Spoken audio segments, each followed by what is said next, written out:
India TV YouTube channel को subscribe करें और बेल आइकन दबाएं।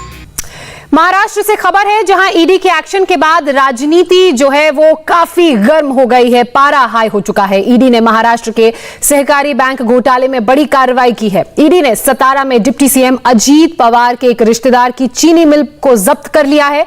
अब बीजेपी बोल रही है कि पूरा का पूरा मंत्रिमंडल घोटालेबाजों से बना हुआ है, लेकिन इस पूरे खेल में पेच तब आ गया जब शरद पवार ने कृषि कानून की तारीफ कर दी। अब महाराष्ट्र में यह बहस और तेज हो गई है कि क्या कोई और गठबंधन आकार लेने वाला है।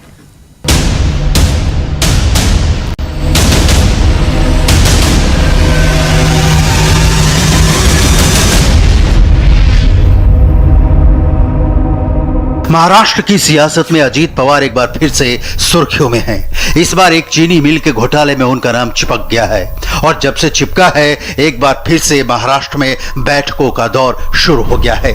सियासी बयानबाजियां होने लगी हैं, आरोप और सफाई का खेल शुरू हो गया है, अटकलों का बाजार गर्म हो गया है। दरअसल ED Maharashtra state cooperative bank घोटाले में मनी लॉन्ड्रिंग की जांच कर रही है। जांच एजेंसियों की ओर से सतारा, चिमनगांव, कोरेगांव में जरंडेश्वर सहकारी शुगर मिल को सीज किया गया है। जो प्रॉपर्टी सीज हुई उसकी कीमत 65 करोड़ 75 लाख रुपए आंकी गई है। इसके आगे जांच हुई तो पता चला कि जरंडेश्वर शुगर मिल की ज्यादातर हिस्सेदारी sparkling soil private limited company के पास है और ये कंपनी महाराष्ट्र के deputy chief minister Ajit Pawar और उनकी पत्नी सुनेत्रा पवार से जुड़ी है। अब यह खबर जैसे ही बाहर आई, अजीत पवार पर सवालों का बौछार हो गया। आता एखाद्या एजेंसीला ये सही है कि ईडी ने सीज करने की कार्रवाई की है। किसी एजेंसी को कार्रवाई करने का अधिकार है, लेकिन पहले भी इस मामले में जांच हो चुकी है। सीआईडी की जांच हुई है पिछले सरकार में, उसमें कुछ हासिल नहीं हुआ। एंटी करप्शन की जांच हुई, उसमें भी कुछ नहीं मिला। ईओडब्ल्यू की जांच जारी है और वो भी अंतिम चरण में है। कुछ पीआईएल की सुनवाई कोर्ट में शुरू है। जांच कीजिए, लेकिन जांच पारदर्शी तरीके से होनी चाहिए। कारखाना विक्रींच्या बाबतीमध्ये डिप्टी सीएम हैं अजीत पवार और अजीत पवार तक जांच की आंच पहुंच गई है, इसलिए बीजेपी एक्शन में आ गई है।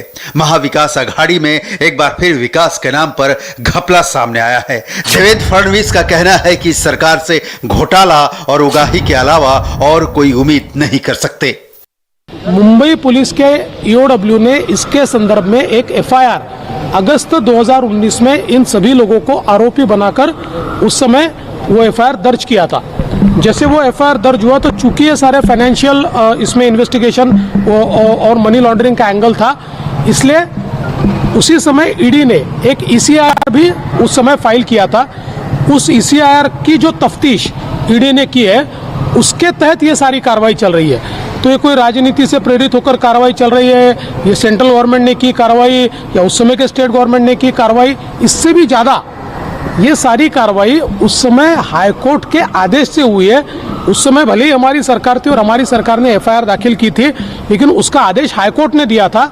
ईडी ने भी जो तफ्तीश की है हाईकोर्ट के आदेश से की। ईडी के एक्शन के बाद बीजेपी उद्धव सरकार पर हल्ला बोल रही है, तो महाविकास आघाड़ी के सहयोगी दल बीजेपी के भ्रष्ट नेताओं के खिलाफ एक्शन लेने की बात कर रहे हैं। सूत्र बताते हैं कि एनसीपी के साथ साथ कांग्रेस ने सीएम उद्धव ठाकरे से बीजेपी के उन नेताओं के खिलाफ कड़े एक्शन लेने की मांग की है जिन पर भ्रष्टाचार के आरोप हैं। सहयोगी दल के नेता मानते हैं कि अब वक्त आ गया है जब बीजेपी के भ्रष्ट नेताओं को सबक सिखाया जाए, वरना वे जांच एजेंसियों का इसी तरह सहारा लेकर ब्लैकमेल करते रहेंगे। एनसीपी के नेता महाराष्ट्र में बीजेपी के भ्रष्ट नेताओं पर कार्रवाई की बात कर रहे हैं, लेकिन एनसीपी चीफ का बयान कुछ और ही संकेत दे रहा है। कल जिस वक्त अजीत पवार के शुगर मिल पर ईडी का एक्शन चल रहा था, उस वक्त शरद पवार केंद्र के कृषि कानूनों के समर्थन में बोल रहे थे। मुंबई में वीडियो कॉन्फ्रेंसिंग के जरिए कोल्हापुर की एक एग्रीकल्चर और टेक्निकल यूनिवर्सिटी के उद्घाटन के दौरान पवार ने कहा कि कृषि कानून पूरे तरीके से रद्द नहीं होने चाहिए।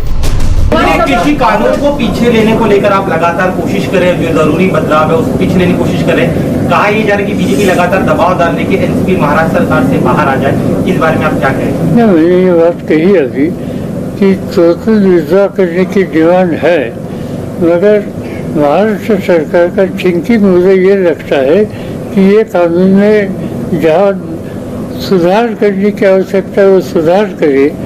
जो भारत सरकार ने दिया है वो 100% एक्सेप्ट करते बिना वो सुधार करके लाएंगे तो अच्छा होगा। वो थिंकिंग है और सबके साथ वो बातचीत कर रहे हैं। शुक्रवार के दिन महाराष्ट्र के सत्ता के कई रंग नजर आए। अजीत पवार तक जांच की आंच पहुंची। अजीत पवार और संजय राउत में मुलाकात हुई, लेकिन सबसे खास है शरद पवार का कृषि कानून के समर्थन में बोलना। ये सब जानते हैं शरद पवार सियासी शतरंज के वो खिलाड़ी हैं जिन्हें हर चाल में महारत हासिल है, इसलिए कृषि कानून की तारीफ कर रहे हैं तो बहस तो तेज होगी कि इस तारीफ के पीछे सियासत की कौन सी नई कहानी है। नमस्ते, मैं हूं मीनाक्षी जोशी। वीडियो और खबरों से अपडेट रहने के लिए India TV YouTube channel subscribe करें, बेल आइकन दबाना ना भूलें। जुड़े रहें इंडिया टीवी के साथ।